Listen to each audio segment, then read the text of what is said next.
आदतें अच्छी या बुरी होती हैं। अच्छी आदतों से हम जीवन में वो सब पा सकते हैं जिनकी हम इच्छा रखते हैं। दूसरी तरफ बुरी आदतें हमसे सब कुछ छीनने की शक्ति रखती है। आदतें हजारों तरह की होती हैं, लेकिन अगर हम किसी भी आदत को जरूरत से ज्यादा दोहराते हैं तो वह बुरी आदत बन जाती है। जैसे खाना कोई बुरी आदत नहीं है, लेकिन ज्यादा खाना या खाते ही रहना एक बुरी आदत है। बोलना कोई बुरी आदत नहीं है, मगर ज्यादा या बेवजह बोलना एक काफी बुरी आदत है। एक बार की बात है, एक गुरु का एक शिष्य बहुत अधिक बोलने की आदत से परेशान रहता था। जब भी वह किसी से मिलने के बाद अपने दोस्तों के सामने उस व्यक्ति के बारे में अपने विचार देना शुरू कर देता, चाहे कोई उससे पूछे या नहीं। वह अपने आसपास की लगभग हर चीज के बारे में, आश्रम में रहने वाले लगभग हर छात्र और शिक्षक के बारे में अपनी राय बताता। उसकी अपनी सकारात्मक या नकारात्मक राय थी, जिसे वह बिना सोचे समझे लोगों के सामने रख देता। जब भी आश्रम में रहने वाला कोई अन्य छात्र उसके पास कोई समस्या लेकर आता, तो वह उसकी पूरी बात सुने बिना उसे सलाह देना शुरू कर देता। वह अक्सर अपने दोस्तों से कहता रहता था कि तुम इस काम को ऐसे करो, वह काम ऐसे ही करना चाहिए। उसे अपने आसपास की चीजों के बारे में जो भी आधा अधूरा ज्ञान था, वह बीच बीच में गपशप के दौरान बात करके उस ज्ञान का ढोंग करता था। उसकी इन्हीं हरकतों के कारण आश्रम के किसी भी छात्र या शिक्षक कभी उसे गंभीरता से नहीं लेते। अक्सर उसके साथ पढ़ने वाले छात्र उससे दूर रहने की कोशिश करते थे, क्योंकि वह उन्हें हर बात पर सलाह देता था। कोई नहीं चाहता था कि वह उनका दोस्त बने।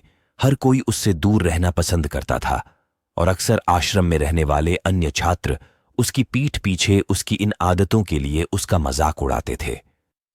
वह लड़का खुद भी जानता था कि उसके बहुत बोलने की आदत के कारण उसे कोई पसंद नहीं करता। वह भी इस आदत को बदलना चाहता था, लेकिन चाहकर भी हर बात पर अपनी राय देने की आदत नहीं छोड़ पाता था।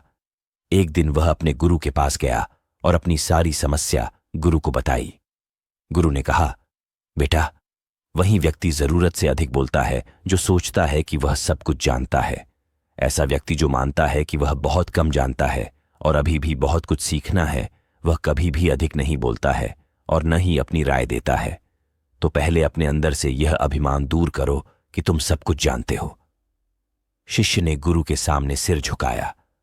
गुरु ने कहा, बेटा, मैं एक दिन में आपकी बहुत ज्यादा बात करने की आदत एकदम से खत्म नहीं होगी। आपको धीरे धीरे अपने अंदर से यह आदत खत्म करनी होगी। लेकिन मैं तुमको यह जरूर बता सकता हूं कि तुम्हें किन मौकों पर चुप रहना चाहिए, ताकि तुम खुद को दुखी होने और किसी बड़ी परेशानी में पड़ने से बच सको।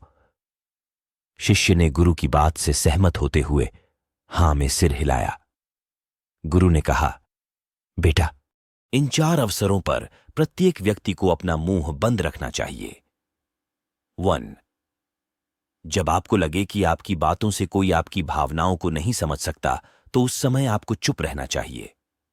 अक्सर हम अपने दुख दर्द लोगों को बताना शुरू कर देते हैं, जबकि हमारे आसपास रहने वाले ज्यादातर लोगों को इस बात से कोई फर्क नहीं पड़ता कि हमारे जीवन में क्या चल रहा है। हर व्यक्ति को केवल अपनी परवाह है। वह केवल अपने बारे में बात करना चाहता है। वह केवल अपने बारे में सुनना चाहता है। उसे हमारे जीवन की परेशानियों की परवाह नहीं होती और वह हमारे बारे में सुनना नहीं चाहता है। वह आपकी दुखद कहानी 1 या 2 बार सुन सकता है, लेकिन उसके बाद वह आपसे दूर भागना शुरू कर देगा, क्योंकि कोई भी दुखी होना पसंद नहीं करता है। इसलिए अपने कुछ करीबी दोस्तों और परिवार के अलावा किसी को भी अपनी परेशानी कभी न बताएं, क्योंकि अक्सर वे आपकी बातों को समझने के बजाय उनका मजाक उड़ाते हैं। 2. दूसरा, जब आपको नहीं पता कि किसी विशेष अवसर पर क्या कहना है, या आपको किसी विशेष घटना के बारे में केवल आधा अधूरा ज्ञान है, तो ऐसे अवसर पर भी आपको चुप रहना चाहिए। ऐसा व्यक्ति जो आधा अधूरा ज्ञान होने के बाद भी उस विषय पर बात करता है, वह अक्सर उपहास का पात्र बन जाता है। ऐसे व्यक्ति को कोई भी गंभीरता से नहीं लेता है। केवल वही व्यक्ति अपनी बात प्रभावी ढंग से रख सकता है जिसे उस विशेष घटना या विषय का गहरा ज्ञान हो। 3. गुरु ने कहा, जब कोई व्यक्ति आपके सामने किसी तीसरे व्यक्ति की बुराई कर रहा हो, तो ऐसी स्थिति में आपको चुप रहना चाहिए। आपको कभी भी ऐसी नकारात्मक बातचीत का हिस्सा नहीं बनना चाहिए, क्योंकि आज वह व्यक्ति जो कर रहा है आपके सामने किसी तीसरे व्यक्ति की बुराई, कल किसी और के सामने आपकी भी बुराई करेगा। और इस बात की अधिक संभावना है कि आज आपने जिस तीसरे व्यक्ति की बुराई की है उसे भी इस बात का पता चल जाते तो आप पर ही मुसीबत आ सकती है। इसलिए जब भी कोई किसी दूसरे व्यक्ति की बुराई करे या उसके गलत समय का मजाक उड़ाए तो आपको बस उसकी बात सुननी है, अपनी कोई राय नहीं देनी है। अगर आप ऐसा करें तो भविष्य में आपके लिए समस्याएं खड़ी हो सकती हैं। 4. गुरु कहा, जब कोई आप पर क्रोध और घृणा से चिल्लाता है, आपका अपमान करने की कोशिश करता है, तो ऐसी स्थिति में आप दूसरे व्यक्ति की क्रोध और घृणा को चुप रहकर कम कर सकते हैं। चुप रहकर भी आप स्थिति को बिगड़ने से रोक सकते हैं। जब आप ऐसा नहीं करते हैं और दूसरे व्यक्ति के क्रोध का उत्तर क्रोध से दे देते हैं तो परिणाम काफी भयंकर होता है। यदि आप उस समय चुप रहते हैं तो यह बात उस क्रोधी व्यक्ति के दिल में महसूस होती है।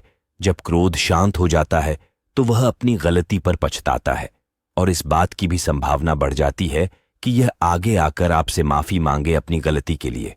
और अगर वह माफी नहीं मांगता है तो वह अंदर से दोषी महसूस करने लगता है और फिर अगली बार आप पर गुस्सा करने या नफरत करने से पहले कई बार सोचता है। लेकिन आपको हर हाल में या हर समय चुप भी नहीं रहना चाहिए। अगर कोई गलत कर रहा है तो उसका जवाब आपको देना चाहिए, क्योंकि कुछ लोग ऐसे भी होते हैं जो हमारी खामोशी को हमारी कमजोरी समझते हैं। गुस्से में चुप रहने का यह तरीका केवल परिवार, करीबी रिश्तेदारों और कुछ करीबी दोस्तों के लिए ही सही है, हर इंसान के लिए नहीं। अगर आप हर जगह खामोश रहने लगें तो इसका गलत इस्तेमाल भी हो सकता है। गुरु ने कहा, मेरी एक बात हमेशा याद रखना, जब आप कम बोलते हैं तो लोग आपकी ओर अधिक आकर्षित होते हैं कि आप कौन हैं और आप क्या सोचते हैं। शिष्य ने हाँ में सिर हिलाया। शिष्य अब गुरु के शब्दों को समझ गया था कि किन परिस्थितियों में उसे चुप रहना चाहिए। उसने यह भी सीखा था कि कम बोलने से वह आश्रम में अपनी प्रतिष्ठा वापस पा सकते हैं। उसने गुरु को धन्यवाद दिया और वहां से चला गया।